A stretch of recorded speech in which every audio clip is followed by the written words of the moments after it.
Like, click, subscribe, do all that. You already know what time it is. It's Netflix time. This was called Army of the Dead. After a zombie outbreak in Las Vegas, a group of mercenaries take the ultimate gamble by venturing into the quarantine zone for the greatest heist ever. It's got former WWE superstar Dave Bautista in it. Got my nigga from Power, Amari Hartwick, in it. Produced by Zack Snyder, yeah. It's 2.5 hours long. We ain't beating around the bush. Spoiler alert, let's fucking get it. So right at the back, it starts off with this military camp importing some goods. What those goods are, we'll find out in a minute. Meanwhile, you got this random ass couple that just got married, taking pictures and all that shit. They just happy to be on the road driving. And then she starts giving him the business while he's driving. Super dangerous to be doing that on the road, but thinking to themselves like, yeah, it's just a clear pathway, ain't nobody on the road. I guess the sloppy toppy was so damn good, he closed his eyes, he wasn't paying attention to the road. He wasn't paying attention to all the military trucks that's driving. And looking right at it, he crashes straight into that motherfucker. What a way to go. You're in Vegas, you get married, you getting head while driving, and you crash into a fucking army truck. Yeah. This movie couldn't have started off any better, right? Just look at that. It's fucking great. Sets the tone early. So they make the calls to the superiors, tell them about the situation. They like, the package is good, but the door's open. The superiors are like, hey, get the fuck out, forget the package, dip out. But his niggas is not listening, and you know what happens in movies like this when people don't listen. The next thing you know, right out the blue, then this motherfucking Incredible Hulk looking ass zombie jumps out on niggas and starts murking niggas. Yeah, your boys couldn't do shit about it. This nigga out here murking everybody. Yeah, it's time for you to get the fuck out. He gets his man up the mountains thinking he's safe, but then he comes out the mountain and rips his whole nigga's mouth off. My man's shooting, but then of course he ends up getting bit, done deal, dead. And of course he turns into one. Superhuman zombies as they look over the city of Las Vegas. And then throughout the beginning credits, they show all the mayhem that happened in Las Vegas. Literally with everybody. They got this Vegas music playing while she's saving kids. Elvis Presley! My nigga Omari for Power got the power, giving niggas the business. This guy's funny, he's just floating in a parachute, just shooting niggas off the sky, and lands right in the pit of death. Dave Bautista out here murking niggas. Basically, it was a montage of everybody destroying zombies in Las Vegas, and they sealed off the city with a bunch of shipping crates. Yeah, like those. Now keep in mind, everything I just showed you within the first 2 minutes are the opening credits. Alright, so this is where the movie really starts off. After Mall and Mayhem, we come to a spot called Lucky Boys. This is where Batista's working at flipping burgers. All of a sudden, this guy named Mr. Tanaki comes in and wants to speak to him. So the proposition, yeah, he wants them to go back into Las Vegas and get a team together to retrieve money out of a casino in a safe, which holds $200 million in it, and Batista could get a fourth of that and split it with his team. So $50 million for him and his team. Tanaka tells him not to give him an answer now, just think it over. His associate gave him the blueprints to the casino. Meanwhile, in the quarantine zone outside of the city, we have Kate in the middle watching after Greta's kids. Greta also heard about some money too. She's trying to find a way to get back in there and get it for her kids. She's tired of living in these concentration camps being told what to do all the time. So Kate's like, let's say I decide to let you do this. How the fuck you gonna pull this off? She's gonna talk to this lady named the Wolf. But before that happens, we got this douchebag that patrols the area as a cop. He's pretty extra in more ways than one. I will explain that later. Yeah, Greta's tired of dealing with the bullshit, but I'm like, is it worth getting eaten by zombies? Here's a lady they call the Wolf, because she's been in more of a zombie battles than you can count for real.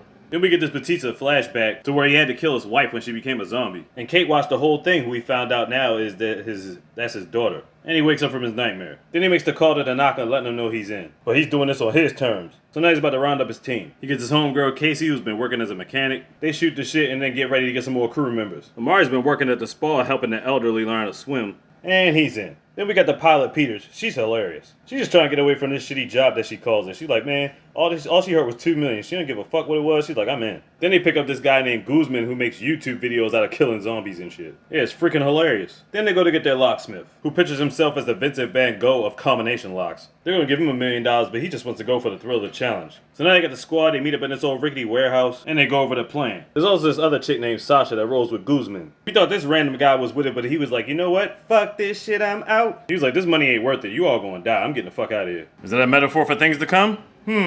So during the trip, Tanaki, Mr. Right-Hand Man, is going to be accompanying them too. His name is Corey, by the way. So basically, they're all set, but Tanaka asks him, like, have you ever given any thought to how you're going to get in? And to do that, he has to go to his daughter, Kate. And she's looking at him like, yeah, no. And I think it's some tension there because of the fact that he killed her mother, but obviously she didn't have a choice. Because, you know, she turned into a fucking zombie. Meanwhile, that's going on. Greta and a couple heads go to look for the wolf. And she's going to help them get into the city. Now, my question is this. She didn't know anything about the safe. She's not rolling with our group of mercenaries. She never really specified where she had a stash at. So what's she going to do? Wander around aimlessly looking for money meanwhile there's a bunch of goddamn zombies in there? Her character made no sense going into the fucking city.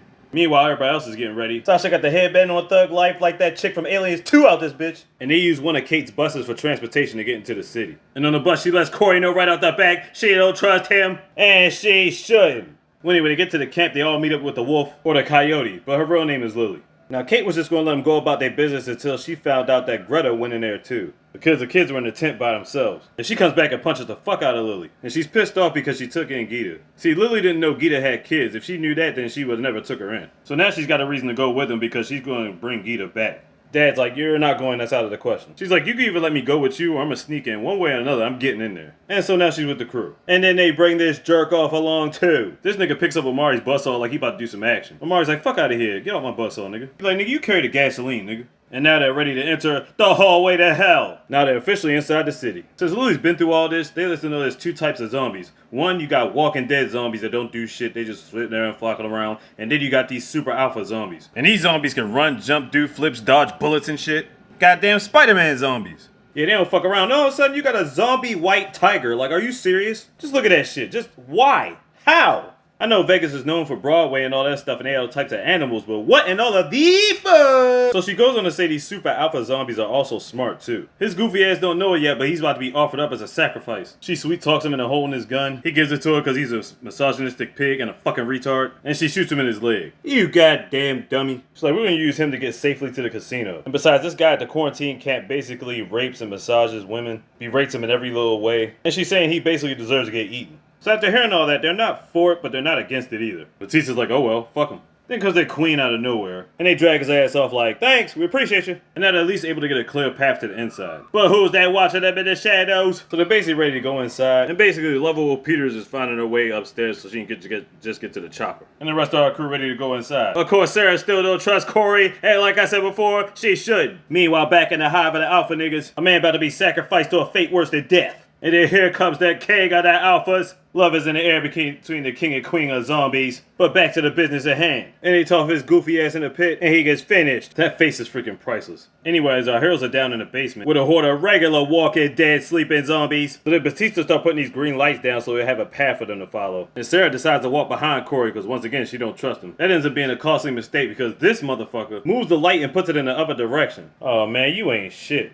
And of course you're going the same direction as the lights, which leads Sarah into a dead end. Then one by one they're starting to wake up, oh no! Then gunshots go off, they all start waking up. Then it becomes Mayhem City. Then he pushes zombies in one room and traps Sarah in the other one. I'm like, damn, Corey, you really ain't shit. And she done ran out of bullets. Yes, you are a piece of trash. So they get together, Gusman got his suspicious about this clown. Then she busts through a glass window somewhere, still getting out. But the horde was too much for her. He tells them to shoot the tank and blows a bunch of them the fuck up. Now they're in the move again, they finally get to the casino. Peters gets to the rooftop, and she's got to work on this garbage ass helicopter because it's the only one there. Meanwhile, Corey goes back out with Lily. I'm not exactly sure what they're hoping to accomplish here. My guess is they're keeping their eyes out for the alphas. Then Batista and Kate air out their grievances, and their relationship gets a little bit closer again. Meanwhile, Omari, Gusman, and Diedrich make it to the safe. But there are booby traps set up before you can even make it to the safe. Meanwhile, the queen and the servant comes back out, and the queen just charges at him. So Corey wraps her ass up. Now, Lily was thinking Corey was just supposed to get some blood from her, but instead he cuts her whole fucking head off. He's talking about in the right hands is the power to make more of them, obviously trying to make more money, which he's obviously trying to keep on the low. I know, Lily, he deserves to get the done.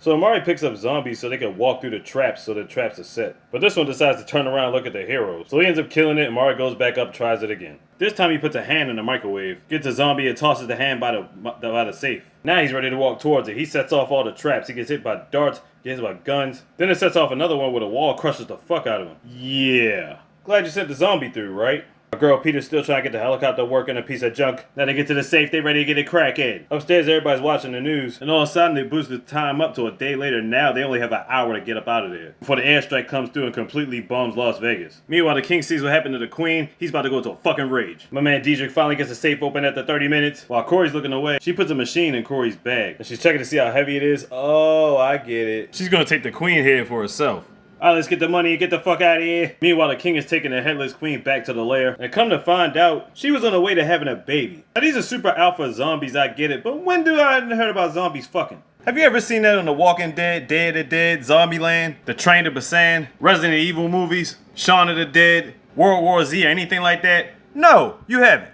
How would the foreplay go? They'd be biting into each other's flesh? It would give the term 69 a whole new meaning. Anyway, we get a little bit more chemistry from Batista and our Puerto Rican mommy. And you feel like these are the two that had the most connection out of anybody. Meanwhile, the king got his helmet on, his squad about to start beef. Where the fuck did he get a zombie horse from? And what the fuck is Kate doing out on her own? Probably looking for Greta, who was actually trapped in the Olympia building. So we get a little bit more chemistry from them. So he finds out his daughter's missing and he's like, I'm coming with you too, and that's the bottom line. He's like, alright, we doing this together. But then a horde of super zombies come out the elevator. They're not the regular ones, they're not the Walking Dead ones, they're the super ones. And he grabs her so goddamn fast, it snaps her neck. God damn, that is shit. Damn, Batista, she's supposed to at least survive to the end. And then Batista got laced, niggas. Everybody getting the money, they gotta get the fuck out. So there's a key card he has to use to get up to this part of the thing. But he shuts it back down on Lily and the rest of them niggas. Yeah, this guy really ain't shit, yo. So they gotta find another way out. Unfortunately, the king is here and he wants to play. I'm already shooting this nigga, but it ain't doing nothing. He's like, alright, fuck it, let's get this one-on-one. You want the hands? Let's get the hands. The king's like, alright, I'm with this shit, so let's get it. Amari did his best, but he was getting fucked up. And right when he was about to crush his hands, and right when he was about to bite up, Diedrich smacked his ass. Then to save his life, Diedrich pushes Amari into the safe and closes it behind him because he knows he's about to be done deal. Exactly. What the fuck? And you got this bitch ass nigga running around. He goes to a spot and checks his bag, and it's the money press thing in there. And right at this moment, the white tiger pops up right behind him. That face says it all right there. He gets tossed around like a ragdoll, face all the way fucked up. Then the culmination, he eats Aphid's face completely off, looking like Red Skull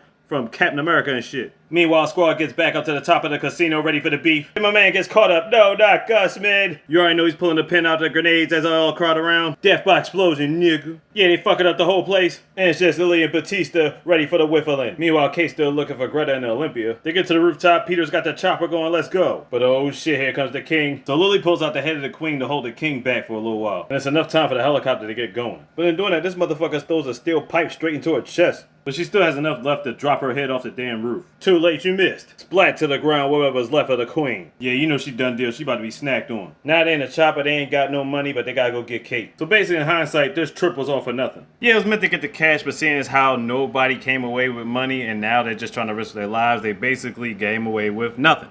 Well, anyway, Kate finds Greta. They ready to get the hell up out of there. But then they almost get stopped by a zombie cop. But Kate disintegrates this fucker. But then, oh boy, the king is back again. Batista gets there and blows his ass out the water. But so we thought, because once we get to the rooftop, there he is back again. Gotta get the slow motion jump where this nigga jumps right into the helicopter. And then we got the beef of all beefs. And then even Batista gets bit. Damn it. Now, all the bullets couldn't light this nigga up for shit, but this one particular bullet, there's not even nothing ridiculously special about it. I guess because he's up close, it splits his head in half. Disintegration! Somehow before Peters ended up getting shot in the shoulder. They crashed a plane outside of the border, caused mayhem. Right at that moment, the airstrike came through and dropped the nuclear bombs that destroyed Las Vegas. Yeah, Tanaki, ain't nobody getting no money. Kate gets up from the rubble, everybody's dead, except for Batista who's about to turn into a zombie, and now she's gotta kill her own dad. When she does, done deal, dead as shit. Yeah, man, all this shit hurts. Just a messed up scenario as another helicopter comes. Then we look back at the destruction in the rubble, and the man Omar pops out of it with bags of money. He goes to the spot he has, gets in a whip, buys himself a jet, and gets some drinks with the waitresses. Celebration, right? But then he's feeling a little woozy off of wine. I'm like, come on, man, you gotta strengthen up. But it's not the wine getting to him. Come to find out, he really did get bit by the king. It's just taking him stronger to turn because he's a certified G. Last thing he says is fuck as he's flying to Mexico.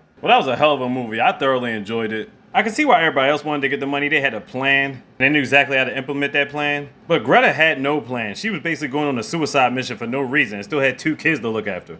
Well, anyway, great installment to the zombie series. It's freaking fantastic.